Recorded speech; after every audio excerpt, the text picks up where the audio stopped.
तो आप लोग वीडियो देखनी है जा हमू देखा देनी है। वैसे तो सोशल मीडिया पे हर जगह बस यह चर्चा हो रहल बाटे। और दुर्भाग्य के बात ई बा कि हमनी के भोजपुरी इंडस्ट्री में एक तो भोजपुरी स्टार लोग के अतना इज्जत मिल रहल बा, ए लेवल पे वो लोग के भी याद कइल जा रहल बा जौना लेवल पे स्टार ही ओइजा भीड़ लागल बाड़े, जहां पे स्टार के भीड़ लागल बा।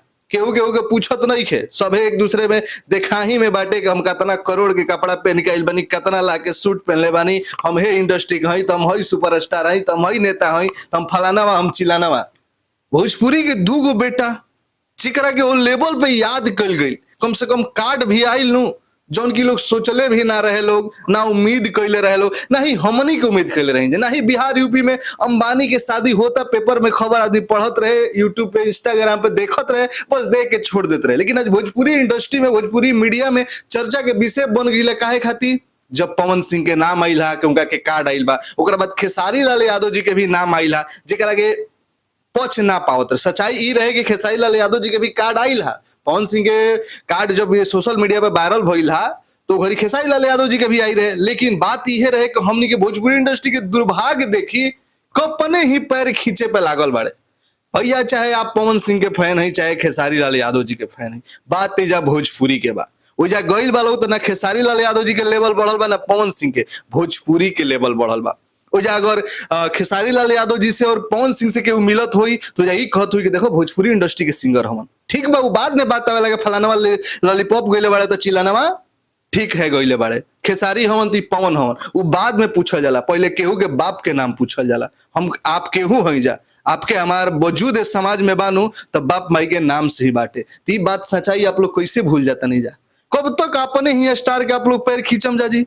शर्म नहीं खे आवत, सोचे के पड़ी। जब आप ही गलती करम तो अपना फ्यूचर आवे वाला जनरेशन से उम्मीद मत करब कि जात बात के नाम पे एक दूसरा के हीन दृष्टि दिखावे खातिर आप लोग बड़ाई तक नहीं खींचा करत। खेसारी गइल बाड़े तो पवन सिंह के फैन पैर खींचत रहे, और पवन सिंह गइल बाड़े तो खेसारी के फैन दुखी बाड़े। सोचे वाली बात। फिर कभी भोजपुरी इंडस्ट्री बढ़ी, फिर गाना सुनी जा, फिल्म का हाल देखते बानी जा, फिल्म का हाल देखते बानी जा, जहां पे आप देखत हैं जानू, जहां पे लोग घड़ी 2-2 करोड़ के पहन के आई रहे। याद रखी कि जहां पे घड़ी जूता लाख लाख के लोग पहन के आइल बाटे, शेरवानी सूट के तो दामे मत गिनिए, जेकरा कि यहाँ गई रहे और बातें छोड़ी जा। वहां पे पवन खेसारी भोजपुरी के दूगो बेटा जाके मान सम्मान बढ़ाइले, के गइले का गइलू बात छोड़ी जा, बात के बात बा। लेकिन आप लोग एगो पोस्ट दे के बधाई तक नहीं खींचा करत, एक दूसरे के इज्जत भी नहीं खींचा करत, और फिर उम्मीद करते हैं जा कि भोजपुरी इंडस्ट्री आगे बढ़े, भोजपुरी में वैसन फिल्म बने, कल्कि जैसन फिल्म बने, वैसन साउथ जैसन फिल्म बने। बुराई करे में टांग खींचे में पहले लोग बाटे। तो आप लोग मानसिकता बदली जा, आप लोग अपन विचार बदली जा, तभी भोजपुरी इंडस्ट्री बढ़ पाई। ये बहुत ही दुख के देख के बहुत ही खराब लागल है कि जो भोजपुरी का कितना गर्व के बात भेला कि पवन सिंह खेसारी लाल यादव जी वो लेवल पे जाके भोजपुरी के प्रेजेंट कइल लोग। रवि किशन भी तो गइल बाड़े, बहुत लोग गइल बाटे, लेकिन रवि किशन जी के चर्चा तक नहीं है। जौन पवन खेसारी रवि किशन के भैया मांगे ला लोग, जब देखे ला लोग तो पैरे में गिरे ला लोग। अब कहीं जगह रवि किशन पवन सिंह से बड़ हवन पवन खेसारी स्टार। ये चीज आप लोग मानसिकता कैसे, जब ये मानसिकता आप रखत हैं जानू, तो आप लोग अपने घर और समाज में भी ये मानसिकता रखत हैं जाना, बढ़ के न बाप भाई के आप लोग इज्जत रखत हैं जा। तो ये चेंज करे के पड़ी, तभी भोजपुरी इंडस्ट्री आगे बढ़ी। ना तो गाना सुनत रहम जा का बनेला, ये सब गाना सुनत रही जा भोजपुरी इंडस्ट्री का। आपके पता बानू, आपके सच्चाई निकल बिहार से बाहर निकल के आप लोग देखी जा, तब पता चली कि बिहार और भोजपुरी भाषी लोग के का इज्जत और सम्मान मिलेला। आज तनी ऐसा लोग आप लोग के बात और हमनी के भोजपुरी इंडस्ट्री के बिहार यूपी के लोग के बात भी सुनत आनू, आज कहीं ना कहीं बहुत बहुत बड़ योगदान भोजपुरी इंडस्ट्री और पवन खेसारी के बाटे। दोनों आदमी के अपन अलग अलग उपलब्धि बा, अलग अलग काम खातिर जानल जाला लोग। लेकिन इस शर्म के बात बा कि लोग बड़ाई तक आप लोग खींचे करत, नफरत इतना आप लोग के सर पे हावी हो चुकल बा कि पवन सिंह के फैन खेसारी लाल यादव जी के टांग खींचत रहे, खेसारी लाल यादव जी के फैन पवन सिंह के टांग खींचत रहे। ये लोग तो चाह के भी नहीं खे लोग लड़ते, एक दूसरे के बाप भाई के, बड़ भाई के, छोट भाई के रिश्ता बनाइले वालों, बाप बेटा के रिश्ता बनाइले वालों। लेकिन आप लोग लेकर लड़वावे पर मजबूर हो सकता है, लोग मजबूर होके आप लोग के कारण ही कभी कभी पोस्ट कर देवे ला लोग, ताकि हमारे फैन के तनी खुशी मिल जाए, हम मिल जाए। लेकिन फैन बनी जा, हम ही देखा तनी के फैन देखी। ऐसा नहीं है कि धोनी विराट कोहली के लेके भी इन लेवल पे ना लड़ाई होला, लेकिन धोनी विराट कोहली के उनका लोग के टांग खींचे से ज्यादा वो लोग के इज्जत करे वाला के संख्या बा। यही से देखम जाता अजीब अजीब ऐसा कुल लोग खाती शब्द यूज कइल जाला नेशनल लेवल पे। ऐसा नहीं कि प्रभास और अल्लू अर्जुन के देख के जानते दोनों दोनों अल्लू अर्जुन यश सुखसी तीनों लोग भी अलग इंडस्ट्री से आवेला लोग। साउथ इंडस्ट्री एक इंडस्ट्री साउथ इंडस्ट्री ना हो, मलयालम तेलुगु तमिली अलग अलग बाटे, लेकिन आज नेशनल लेवल पे 1% भइल बा लोग के साउथ इंडस्ट्री।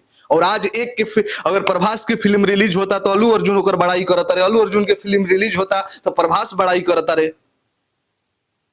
तो इस सोचे वाली बात बा। और भोजपुरी इंडस्ट्री खातिर गर्व के बात बा कि हमनी के दोनों भोजपुरी के शेर power star trending star Pawan Singh और खेसारी लाल यादव जी अनंत अंबानी के शादी में जाके ओइजा वो लोग के बधाई देले, आशीर्वाद देले। और पवन सिंह ओइजा अपन परफॉर्म भी कइले बड़े लॉलीपॉप गाना, जे गाना खातिर उनका के बुक भी कइल गई रे। पवन सिंह मीडिया में नहीं खन आइल, जौन पे लोग कई बार बात भी ना माने। और आप लोग पवन सिंह के नेचर जानते बन जा, पवन सिंह ज्यादा मीडिया से दूरे रहल पसंद करेले। उनका के परफॉर्म करे खातिर बुलायल गई रहे, इन्विटेशन उनको आई रहे, खेसारी लाल यादव के भी इन्विटेशन आई रहे, खबर यो निकल के आई रहे अक्षरा सिंह के भी इन्विटेशन आई रहे, लेकिन अक्षरा सिंह शायद नहीं की गई। इन्विटेशन आई रही सच्चाई। लेकिन अगर सोशल मीडिया पर अगर बात आ रहा बा तो इतना नफरत भरल बा कि पवन सिंह के फैन कहते रहे खेसारी लाल फेक बा, खेसारी लाल यादव जी के फैन अब खेसारी लाल यादव जी गइल बड़े तब देखा नहीं कि मार पवन सिंह पर गर्व होके के चाहिए। ये मानसिकता से हटे के पड़ी तभी भोजपुरी इंडस्ट्री बढ़ी। हम जानता नहीं जे करे वाला उम्र के जे लड़का लोग बा लोग 18 के आप लोग मानी जा, लेकिन आप लोग के इतनी ऐसा हरकत से नु पूरा समाज में भोजपुरी और बिहार के बाहर जब चर्चा होता नु तो लोग हंसेला, मजाक बनावेला। आप लोग अभी तो घर में बानी जा, बड़ भाई या बाप के साया में पल रहल बानी जा, लेकिन बहरी कब जब निकलम जानू तब पता चली कि पवन खेसारी दोनों एके बाड़े। अब भोजपुरी के नाम हो जा बदनाम होला। से एकता बनाई जा, प्यार बनाई जा, जय भोजपुरी और अपन भोजपुरी के मान सम्मान बढ़ाई जा। बहुत दिल गदगद हो गई, हम दिल से भोजपुरी के प्यार करे नहीं। भोजपुरी के बाद ही हमारे खातिर पवन खेसारी हमन, पवन सिंह के भी हम प्यार करे नहीं, खेसारी लाल यादव के भी प्यार करे नहीं। और नया में आज जो उभर रहल बा लोग, चाहे अंकुश राजा होगा, नीलकमल सिंह होगा, टुनटुन यादव, सब कोई से प्यार करे नहीं। अच्छा काम करे लोग तो बड़ाई और इज्जत दोनों कइले, क्या हम भोजपुरी से प्यार करे नहीं। तो आप लोग भी ऐसे एकता बना के रखी जा। और जब भी कुछ मुद्दा हो, जब भी कुछ बात हुई, आके आप लोग के बीच में सच बोलबे करम। हम जाना तनी बात से बहुत लोग के कष्ट हुई, हम जाना तनी बात सबके पची ना, लेकिन कौनो बात ना। हर आदमी बढ़ाइए मलाइए खाए पर लाग जाए, हर आदमी पैसे कमाए पर लाग जाए, हर आदमी व्यू हमारे भले 15,000 व्यू आवे, लेकिन 15,000 चाहे 1,000 आवे, वो हमार उहे होखस जे हमार बात के मानस, जे हमारा के मानस हम जो बात बोलते हैं वो सही बोलते हैं। तो से प्यार आशीर्वाद बना के जीजी तिवारी चैनल के आगे बढ़ाई जा। जय भोजपुरी रिएक्शन भी आप लोग के बीच में आई और 1-2 गाना भी बीच बीच में गा के आप लोग मनोरंजन करत रहम। जय भोजपुरी, एकता बना के रखी जा।